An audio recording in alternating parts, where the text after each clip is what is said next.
Meu amigo, minha amiga, muito obrigado por você estar aqui no nosso Portal do José. Hoje para mais um encontro em meio a essa coisa que eu apelidei ontem aqui com vocês como sendo o surrealismo fantástico. Coisas que só acontecem aqui no Brasil. E ontem nós tivemos perdas muito significativas para o humanismo, que pelo menos foram explicitadas em algumas fotografias. A primeira que eu quero mostrar aqui para vocês é essa aqui, de Sebastião Salgado, que não era apenas um profissional renomado, reconhecido mundialmente. Não, ele era um ativista de direitos humanos, na medida que ele expunha todas as mazelas da humanidade de uma forma contundentemente artística, se a gente puder dizer assim. Porque as imagens falavam mais do que 1000 discursos, e ainda ecoam, e vão ecoar bastante, vão inspirar outras pessoas a desenvolver esse olhar crítico diante das iniquidades todas que nós estamos vendo. Então essa foto aqui, enfim, uma homenagem do presidente Lula para Sebastião Salgado, fez um minuto de silêncio. Então foi uma grande perda para o humanismo. E quando a gente fala em perda do humanismo, não é humanismo no Brasil. Humanismo enquanto a defesa da espécie humana no mundo, do bem viver para a espécie humana no mundo, para o bem entre pessoas humanas, o bem praticado por todos os lados, indiscriminadamente.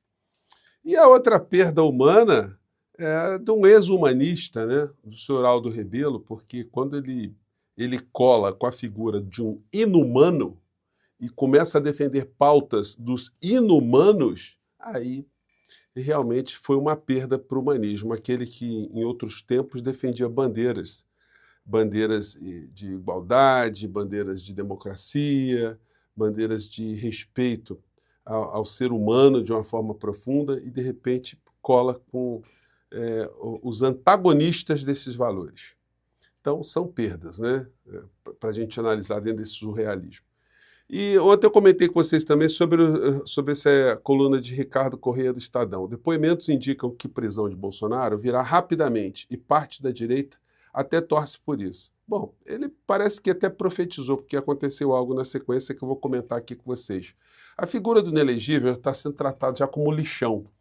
O lixão, e vocês sabem como é que é o lixão. Tem sempre pessoas que vão tentar pegar alguma coisa que ainda tem alguma utilidade no lixão, mas tem coisas que não têm recuperação. Então tem gente no campo da direita que está, no meio desse lixão bolsonarista, tentando separar alguma coisa que seja útil para eles, né? E isso está muito explicitado. A facada nas costas do inelegível está maior do que a facada que ele tomou no abdômen. No entanto, os alucinados do bolsonarismo, e aí tem o Dudu Bananinha, eles vivem nesse mundo fantasmagórico, né, nesse surrealismo, e ele publica vídeos muito misteriosos, estão dentro do avião. Aí ele coloca assim, de um novo aeroporto para onde estou indo? Para Caracas, Havana, Pyongyang ou Washington, D.C.? E aí ele faz aqui o texto extremamente dramático, né, misterioso. Vamos ver aqui. A gente já viu eu fazendo tantos stories desse tipo daqui, né, dentro do avião. O áudio está horrível porque ele está falando baixinho dentro do avião, né? Do aeroporto, indo para alguma localidade. Mas esse daqui tem um gostinho especial, porque tem muita gente que está preocupada, né, agora que eu deixei de ser chacota. Ele está dizendo, muita gente está preocupada que agora eu deixei de ser objeto de chacota. Eu não sei quem é que deixou de fazer chacota com você, Dudu Bananinha. A tua própria alcunha, alguém que é apresentado socialmente como Bananinha, olha, não pode dizer que não está sendo objeto de chacota, né? Alguém que tem a família política que o senhor tem, não dá para dizer que a chacota não vos acompanhe, né? Para onde será que eu estou indo? É para lá mesmo que eu estou indo. Um abraço. Nós venceremos. Nós venceremos. Nós venceremos quem, cara pálida? A facada nas costas já está em curso, Banana. Tarcísio, temos um grupo unido para o ano que vem. Ontem teve uma cerimônia que seria supostamente para lançamento da candidatura a senador do Derrite, que é o secretário de segurança do Tarcísio, só que juntou ali a alta cúpula da direita, do centrão, junto com o Tarcísio, que fez um discurso já para a candidatura à presidência para 2026. Todos nós sabemos que ele é o martelador satânico, porque é um homem que veio do serviço público, mas a única coisa que ele tem como missão é destruir o serviço público. E, gente, não tem como alguém fazer isso só por ideologia, né? Alguém ter se convertido, ter virado um capataz, um capacho do mercado financeiro, dos grandes conglomerados, ser o bibelô, o ursinho blau-blau do mercado financeiro, sem nenhum tipo de rusga, alguma coisa esquisita acontecendo no meio dessa história, né? Bom, a coisa esquisita para o bolsonarismo é que a facada nas costas. O Bolsonaro está sendo descartado. Ou ele vai aderir ao Tarcísio, ou ele simplesmente já está morto agora, está enterrado, já estão colocando os pregos no caixão do Bolsonaro. Daí a gente chega à foto anterior, né? Moraes ameaça prender Aldo Rebelo em depoimento no STF. Não admito censura, teria dito o Aldo Rebelo, e tomou a voadora. Muitas pessoas perguntaram, por isso que eu estou voltando a esse tema, matéria aqui também, né, falando disso, Moraes repreende Aldo Rebelo, testemunha na ação do golpe. Se não se comportar, será preso por desacato. Muitas pessoas perguntaram o que o Aldo Rebelo foi fazer ali. Ele não viu nada, ele não estava lá, enfim, só que ele passou a ser um negacionista do golpe, né? Ele não teve tentativa de golpe, então ele foi arrolado como testemunha. Aí vocês podem perguntar, mas o ministro Alexandre de Moraes não poderia ter barrado, ter questionado uma testemunha que não testemunhou? Enfim, o que ele poderia estar fazendo ali? Gente, só que é o seguinte, a testemunha é um elemento de prova, e se a defesa quer arrolar uma pessoa que funcione como elemento de prova da sua defesa, qualquer tipo de bloqueio dessa testemunha poderia ser interpretado ou seria interpretado como um cerceamento de defesa.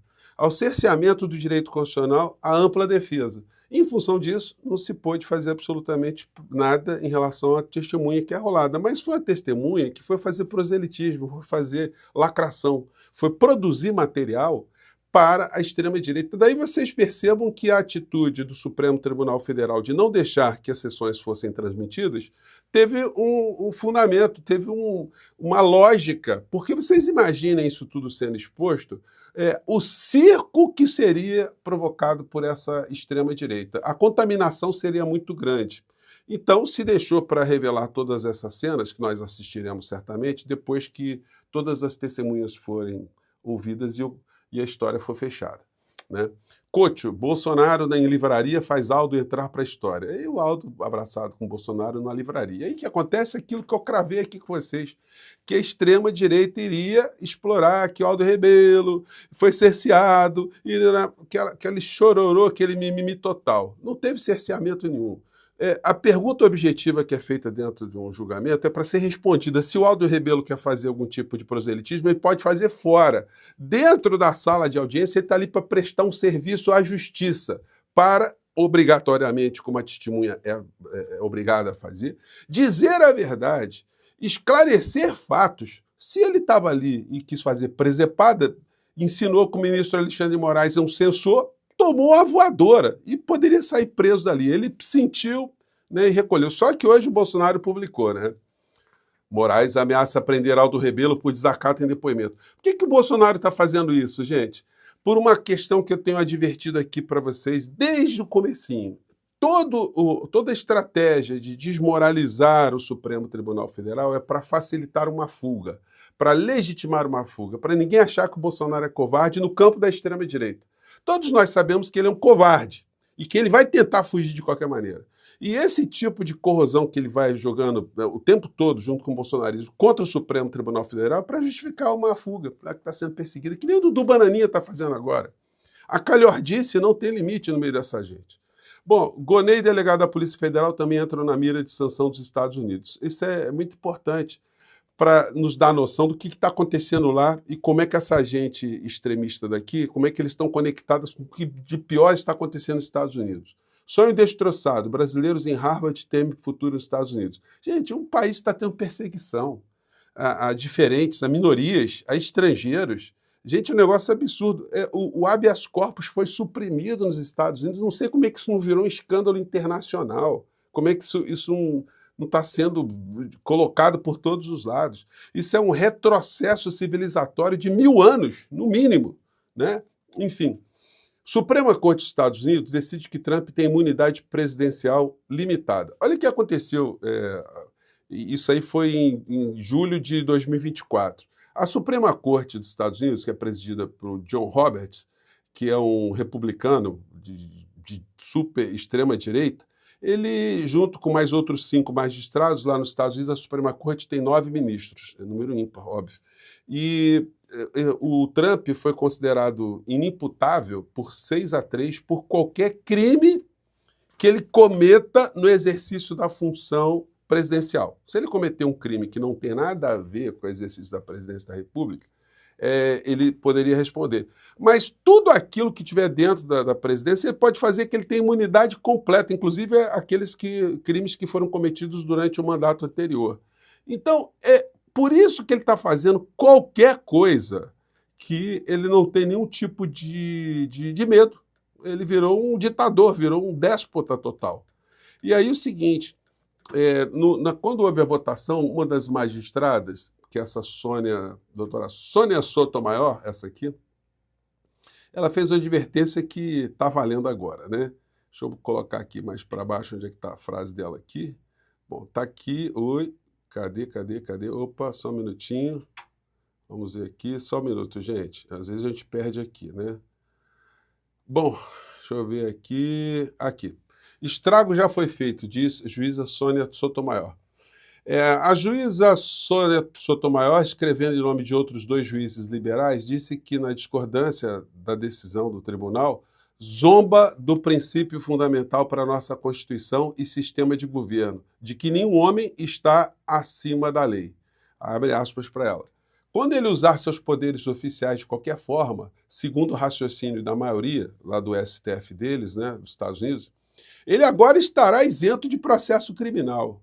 Ordenar que o SEAL, que é o time da Marinha, né, o esquadrão de elite da Marinha, assassine um rival político, Trump está imune. Organizar um golpe militar para se manter no poder, ele está imune. Aceitar suborno em troca de perdão, imune, escreveu Sônia Sotomayor. Então, é isso que está inspirando. Só que aconteceu o seguinte, depois que o próprio juiz, isso aqui já está traduzido para português, depois que o juiz, o presidente da Suprema Corte lá, o John Roberts, ele viu a lambança, aí já está tarde demais, né? Agora eles vão ter muitos problemas lá. E aí ele falou na Universidade de Georgetown, ele disse que o Estado de Direito está em perigo, diz o presidente da Suprema Corte. Então ele viu que erraram na dose lá, deixaram a criatura do mal, o maligno, empoderado, e isso serve de exemplo, né, de inspiração para outros malignos espalhados mundo afora que querem reproduzir aquilo que está acontecendo, ou seja, a corrosão na estrutura dos Estados Unidos da América, misturar e trazer isso aqui para cá, corrosão dos nossos poderes, para entronizar, né, na cabeça deles alguém que tenha plenos poderes, como tem esse criminoso, esse apoiador do genocídio que está acontecendo em Gaza, como uma figura central aqui também, parecida, comandando nosso país, né? Gente, eu fico por aqui. Se você não está inscrito ainda, se inscreva aqui no nosso portal, compartilhe os nossos vídeos, não esqueça de dar o seu precioso joinha, seu comentário. E, se puder, venha também para o nosso clube de membros, tá legal? Fico por aqui, mais tarde a gente volta, que tem muita coisa acontecendo aqui, não deu para a gente falar tudo não, tá bom? Até lá, tchau!